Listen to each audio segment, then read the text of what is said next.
कहते हैं कि अगर सपनों को उड़ान देने का हौसला हो तो छोटे शहर भी अंतरिक्ष तक पहुंचने का रास्ता बना देते हैं। भिलाई के युवा वैज्ञानिक अजिंक्य मास्के ने इसे सच साबित कर दिखाया है। भारत के पहले निजी ऑर्बिटल रॉकेट मिशन की ऐतिहासिक सफलता के पीछे अजिंक्य की भी अहम भूमिका रही है। खास बात यह है कि अब तक पृथ्वी की कक्षा में सैटेलाइट पहुंचाने का काम सिर्फ इसरो करता था, लेकिन अब पहली बार देश की एक निजी स्पेस टेक कंपनी स्काईरूट ने ये उपलब्धि हासिल कर भारत के स्पेस सेक्टर में नया इतिहास रच दिया है।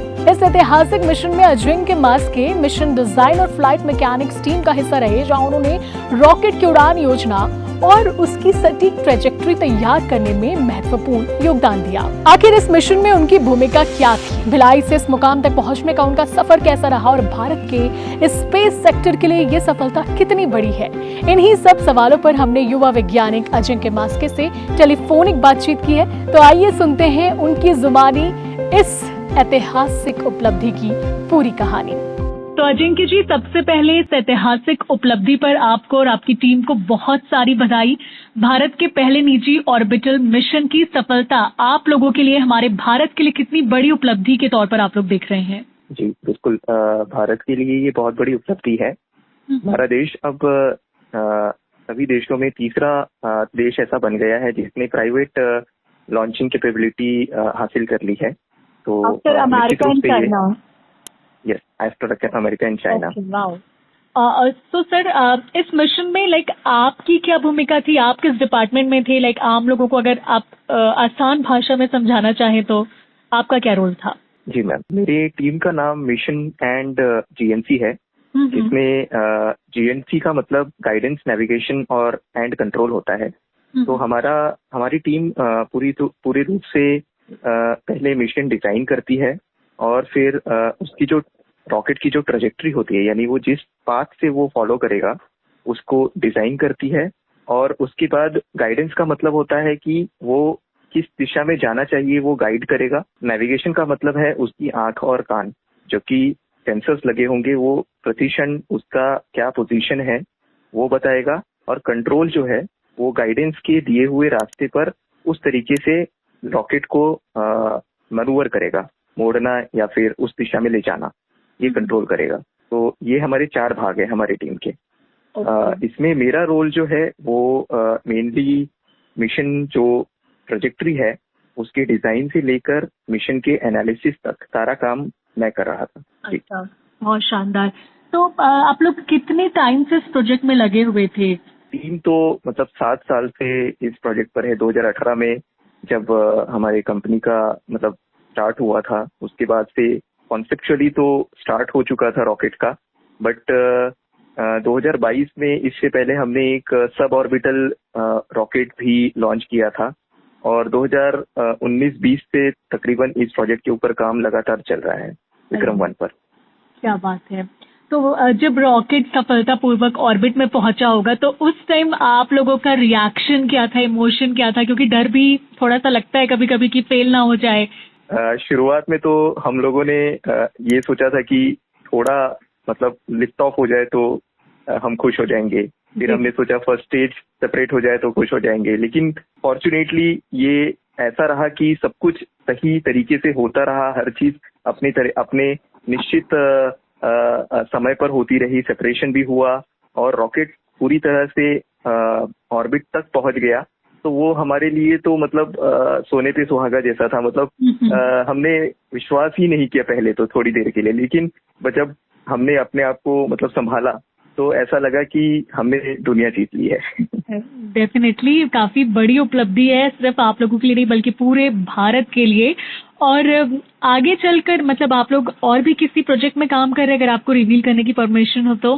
जी, इस तरह के और भी फ्लाइट्स होंगे और हमारे पास अब चूंकि हमारा कैपेबिलिटी हमने दर्शा दिया है, तो हमारे पास बाकी जो छोटे छोटे सैटेलाइट्स के क्लाइंट्स होंगे। जो हमारे देश में ही कई कंपनीज हैं जो सैटेलाइट्स बनाती हैं, लेकिन उन्हें दूसरे देशों में जाकर यानी स्पेसएक्स के रॉकेट से अपने सैटेलाइट्स भेजने पड़ते हैं या इसरो को अप्रोच करना पड़ता है, वो अब हमारे पास आ सकेंगे ताकि कम दाम में हम आसानी से उनका सैटेलाइट कक्षा में पहुंचा सकें। अजिंक्य जी, भिलाई जैसे छोटे से शहर से आप निकलकर इस मुकाम तक पहुंचे हैं। आपकी जर्नी डेफिनेटली हम जानना चाहेंगे, क्या चैलेंजेस रहे और अब आप जब इस मुकाम पर हैं तो कैसा लग रहा है?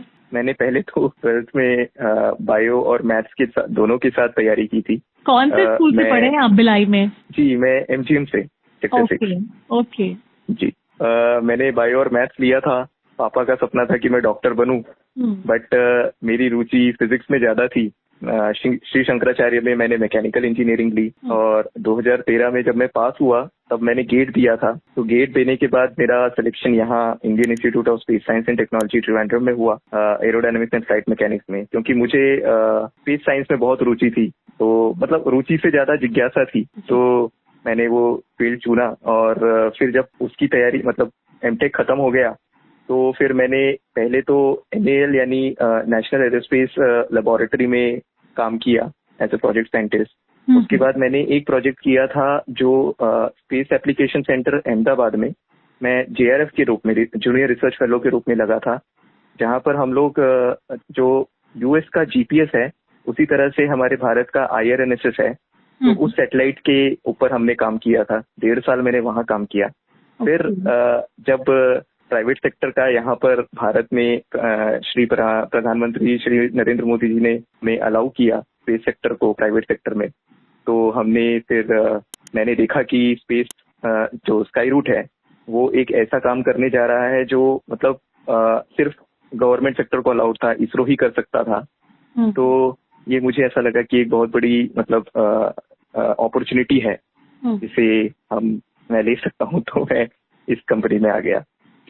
अब आप जैसे कि प्राइवेट सेक्टर को अब अलाउंस हो गई, आप लोग की कंपनी पहली है, तो भविष्य में क्या लगता है कि प्राइवेट स्पेस सेक्टर आने वाले वर्षों में दुनिया में किस जगह खड़ा हो सकता है, भारत का प्राइवेट स्पेस सेक्टर? मुझे ऐसा लगता है कि प्राइवेट सेक्टर का मेन जो ऑब्जेक्टिव है वो ये होना चाहिए कि जितना भी स्मॉल सैटेलाइट से लेके बड़े सैटेलाइट्स को ऑर्बिट में पहुंचाने वाला काम है वो सारा प्राइवेट सेक्टर ऑक्यूपाई कर सकता है। और इसरो के पास सिर्फ रिसर्च करने के लिए, अनुसंधान करने के लिए अपॉर्चुनिटी देना चाहिए, क्योंकि अभी तक हैवी लिफ्टिंग कर रहा था अकेला ही, तो it didn't have the time to all that research. तो अब प्राइवेट सेक्टर उस चीज को करेगा, तो और फिर धीरे धीरे प्राइवेट सेक्टर भी इसरो का हेल्प करेगा, रिसर्च में हाथ बटाएगा। तो मुझे लगता है यही भविष्य होना चाहिए। ग्रेट। तो अगर कोई छात्र स्पेस साइंस या रॉकेट टेक्नोलॉजी में करियर बनाना चाहता हो और आपका वो इंटरव्यू देखे, तो आप उन्हें किस तरीके का सक्सेस मंत्र देना चाहेंगे कि वो कैसे तैयारी करें अपनी जर्नी के लिए? जी, मैं तो करियर या लाइफ को हमेशा स्टेप्स में देखता हूँ। पहले तो बेबी स्टेप्स होने चाहिए, हर एक कक्षा में, हर एक मुकाम पर धीरे धीरे बढ़ते रहना चाहिए। लेकिन एक जो हमारे अंदर में एक चाइल्डिश जिज्ञासा जो होती है, क्यूरियोसिटी जो होती है, वही हमें आगे ले जाती है, और उस क्यूरियोसिटी के चलते ही हम नई चीजों को जानने के लिए और समझने के लिए आगे बढ़ते हैं। तो युवाओं के लिए तो यही है कि अगर आपका इंटरेस्ट है स्पेस साइंस में तो आप हर एक चीज को अच्छे से समझने की कोशिश कीजिए, जिज्ञासा के रूप में समझने, सिर्फ not for the sake of getting marks और for the sake of becoming an engineer, ये नहीं करना है, बल्कि जानना है असली में उसके अंदर छुपा हुआ जो फिजिक्स है या उसके अंदर छुपा हुआ जो विज्ञान है, उसको फंडामेंटल लेवल पे अगर हम समझ जाते हैं तो रॉकेट साइंस भी उतना कठिन नहीं है। वाह, बहुत अच्छी बात कही आपने। एंड ट्रूली सिर्फ भिलाई नहीं बल्कि पूरा छत्तीसगढ़ आप पर गर्व करता है। We are so proud of you and thank you for joining with us, Ajinkya, and best of luck. Thank you ma'am.